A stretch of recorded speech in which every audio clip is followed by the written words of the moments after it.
नमस्कार दोस्तों, मैं हूं ब्रजेश श्रीवास्तव। आप देख रहे हैं हमारा खास शो टॉक विद ब्रजेश। आज धरती पुत्र मुलायम सिंह यादव जिंदगी और मौत से जद्दोजहद कर रहे हैं। गुड़गांव के मेदांता हॉस्पिटल में मुलायम सिंह यादव इस वक्त आईसीयू में एडमिट हैं। उनकी हालत बेहद नाजुक है। मुलायम सिंह यादव के लिए कहा जाता है कि उन्हें लड़ना आता है, लड़कर जीतना आता है, क्योंकि उनकी परवरिश ही उस अखाड़े पर हुई जहां उन्होंने अपने से ना जाने कितने बड़े बड़े लंबे चौड़े हट्टे कट्टे पहलवानों को चारों खाने चित्त किया। इसीलिए कहते हैं कि मैदान चाहे अखाड़े का हो या फिर सियासत का, मुलायम सिंह यादव को अपने प्रतिद्वंदियों को चारों खाने चित्त करने की रवायत बखूबी मालूम है। उन्हें यह हुनर बहुत अच्छे से आता है। यही वजह है कि 60 के दशक में सियासत की पगडंडियां चढ़ते चढ़ते सैफई के छोटे शहर से देश के गृह मंत्री तक पहुंचे मुलायम सिंह यादव। आज मुलायम सिंह यादव के इस पूरे उनके सफर का जिक्र करना इसलिए जरूरी है क्योंकि आज मुलायम सिंह यादव जितने बेबस और लाचार नजर आ रहे हैं, दरअसल उनका वो करियर कभी वो लाचारगी भरा नहीं रहा। उन्होंने वो संघर्ष किया। याद है जब आप समाजवादी लोगों से बात करें तो आप वो उन तमाम कहानियों को बताते हैं जिसमें मुलायम सिंह यादव के संघर्षों की कहानी है। 60 के दशक में जब समाजवादी आंदोलन अपने सबाब पर था, राम मनोहर लोहिया उत्तर प्रदेश में समाजवादी आंदोलन को मजबूत कर रहे थे, जगह जगह पर आंदोलन हो रहे थे और उसी बीच एक अखाड़े का एक पहलवान समाजवादी आंदोलन में लोहिया जी के साथ शामिल हुआ और कंधे से कंधा मिलाकर के चलने लगा। 67 का वो दौर आया जब जसवंत नगर से मुलायम सिंह यादव को पहली बार सियासत में चुनाव लड़ने का मौका मिला। लेकिन सबसे बड़ी बात, वो मौका तो मिल गया था लेकिन ना तो उनके पास पैसा था, ना उनके पास संसाधन थे और उनकी लड़ाई कांग्रेस के बड़े पूंजीपति के साथ थी। ऐसे में ये लड़ाई होती कैसे? गांव में एक मीटिंग हुई। मीटिंग में तय हुआ कि मुलायम सिंह यादव चुनाव तो लड़ेंगे लेकिन उसके पास संसाधन कहां से आएंगे। गांव वालों ने कहा इससे बड़ी फक्र की बात कुछ और नहीं हो सकती हमारे गांव के लिए कि हमारे गांव का कोई लड़का चुनाव लड़ रहा है, विधानसभा पहुंचेगा। उसके लिए तय हुआ कि गांव का हर एक शख्स एक दिन व्रत रखेगा और उससे जो पैसा बचेगा, यानी उस भोजन का जो खर्च बचेगा, उससे मुलायम सिंह यादव के प्रचार के लिए डीजल और अन्य पैसों की व्यवस्था की जाएगी। इतना ही नहीं, उस वक्त मुलायम सिंह यादव ने गांव-गांव में घूमकर एक वोट और एक नोट का नारा दिया और देखते ही देखते जब नतीजा आया तो मुलायम सिंह यादव विधानसभा पहुंच चुके थे। लेकिन सबसे खास बात मुलायम सिंह यादव की शख्सियत का एक हिस्सा है। कहते हैं मुलायम कभी किसी को भूलते नहीं हैं और जिसने उनके लिए कुछ काम किया उसे कभी छोड़ते नहीं हैं। ये मुलायम की अपनी शख्सियत का एक हिस्सा है। मुलायम सिंह यादव यूं तो राजनीति में अगर मुलायम सिंह यादव के बढ़ते कदम को आप देखें तो मुलायम सिंह यादव ने हर बार अपने सियासी गुरु को किनारे करके सियासत की इस पगडंडी में आगे कदम भरा है।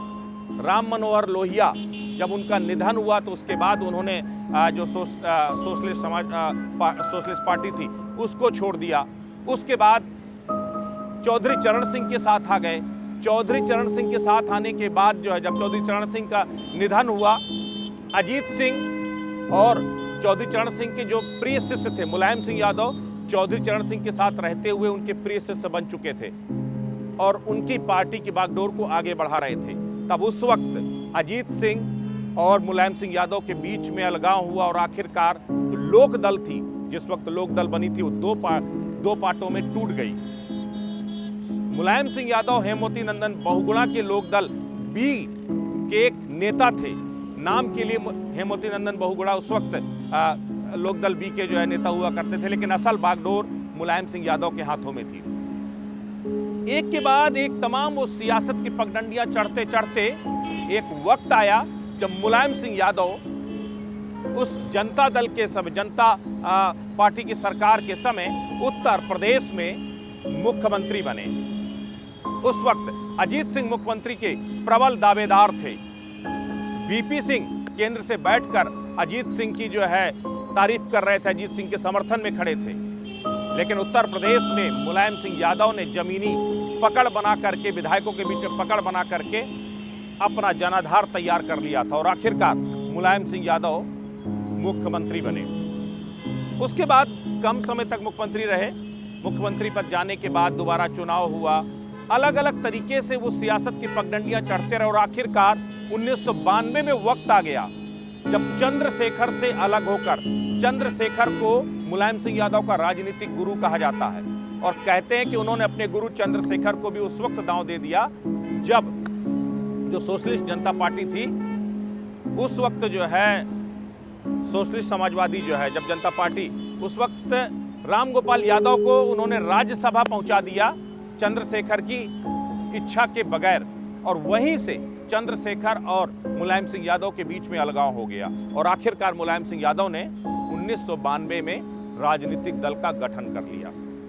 राजनीतिक दल के गठन करने के बाद भी अगर देखा जाए तो मुलायम सिंह यादव को लोग बहुत सीरियस नहीं ले रहे थे, क्योंकि उन्हें लगता था कि इस बीच में बहुत सारी पार्टियां आई, बहुत सारी पार्टियां संघर्ष कर रही हैं, वहाँ समाजवादी पार्टी कहाँ संघर्ष कहाँ सस्टेन कर पाएगी। लेकिन मुलायम सिंह यादव के सपने अलग थे, उनके इरादे अलग थे। उन्होंने जोड़ तोड़ किया, कांसीराम के साथ जोड़ तोड़ करके कांसीराम को अपने करीब ला करके आखिरकार फिर वो मुख्यमंत्री बन गए। मुख्यमंत्री बने। मुख्यमंत्री बनने के बाद वो जो दौर आया 1996 में, एक ऐसा मौका आया जब मुलायम सिंह यादव केंद्र की सत्ता के शीर्ष पर पहुंच सकते थे, लेकिन पहले वो देश के रक्षा मंत्री बने और उसके बाद उनके पास एक मौका आया जब वो प्रधानमंत्री भी बन सकते थे और प्रधानमंत्री पद के बड़े दावेदार थे, क्योंकि लेफ्ट को उनका समर्थन था। हरकिशन सिंह जो है, जो वामपंथियों के बड़े नेता माने जाते थे, उन्होंने मुलायम सिंह यादव के प्रधानमंत्री पद का समर्थन भी कर दिया था। लेकिन दरअसल एक पत्रकार, तब वरिष्ठ पत्रकार हुआ करते थे कुलदीप नैयर हरकिशन सिंह के पास पहुंचते हैं और उनसे कहते हैं कि आप ये क्या करने जा रहे हैं। ये वही मुलायम सिंह हैं जिन्होंने अपने तमाम राजनीतिक गुरुओं को पीछे करके सियासत में आगे कदम बढ़ाया है। ये आपका कदम आत्मघाती हो सकता है। और वहीं से हरकिशन सिंह बदल गए और आखिरकार प्रधानमंत्री बनते बनते मुलायम सिंह यादव रह गए। लेकिन मुलायम सिंह यादव 2003 में एक बार फिर मुख्यमंत्री बने। कम समय के लिए बने, लेकिन 3 साल वो मुख्यमंत्री रहे। अलग अलग लोगों के साथ, अलग अलग राजनीतिक दलों के साथ उन्होंने समय समय पर वो तमाम समझौते किए, लेकिन उनका लक्ष्य जो था वो यूं ही धरती पुत्र जो नहीं कहे जाते हैं उत्तर प्रदेश की सियासत में, उनका कद छोटा था, लेकिन उनका पद, उनका व्यक्तित्व इतना बड़ा है कि उत्तर प्रदेश की सियासत में मुझे नहीं लगता कि उनके जैसा कोई दूसरा नेता होगा। 2012 में उन्होंने अपनी सत्ता अपने बेटे को ट्रांसफर कर दी, वहीं से परिवार में बगावत शुरू हो गई। लेकिन मैं आपको थोड़ा सा, चूंकि इसके बाद की बहुत सारी जानकारियां सबको हैं, आपको इससे थोड़ा सा पीछे लेके चलते हैं। जब 1977 में सबसे पहली बार मुलायम सिंह यादव उत्तर प्रदेश की सरकार में सहकारिता और पशुपालन मंत्री बने थे, उस वक्त जो सहकारिता का मंत्रालय था वो सबसे निम्न कोटि का माना जाता था, या फिर कहते हैं जो लो प्रोफाइल माना जाता था, उसे कोई भी काउंट नहीं करता था। लोग हंसते थे, कहते थे कि वो पूरी उम्र जो है जिस जाति में पले बढ़े, आखिरकार मंत्रालय भी वही मिल गया। बावजूद उसके मुलायम सिंह यादव ने अपने इरादों को नहीं छोड़ा, क्योंकि वो जानते थे उनका लक्ष्य कुछ और था। वो चाहते थे गांव-गांव, घर-घर में मुलायम सिंह पहचाने जाएं, और जिस साइकिल के साथ उन्होंने अपना सियासी सफर शुरू किया था, उसी साइकिल को उन्होंने अपना चुनाव चिन्ह सिर्फ इसलिए बनाया ताकि हर बार वो समाजवादी संघर्षों की याद दिलाता रहे, मुलायम सिंह के उन तमाम संघर्षों को ताजा करता रहे और बताता रहे कि दरअसल आज भले ही वो हेलीकॉप्टर तक पहुंच गए हों, चौपर तक आज अखिलेश यादव उड़ रहे हों, लेकिन इस बीच में वो साइकिल बुनियाद है जो समाजवादी पार्टी को लोगों के साथ जोड़ती है। तो जब वो 77 में सहकारिता मंत्री बने, तब उन्होंने सहकारिता के जरिए, वहीं से जो सबसे बड़ी बात है उत्तर प्रदेश में अगर समाजवादी पार्टी को वंशवाद को लेकर के भाजपा या फिर दूसरे दल लगातार चोट करते हैं, वो वहीं से शुरुआत भी हुई थी।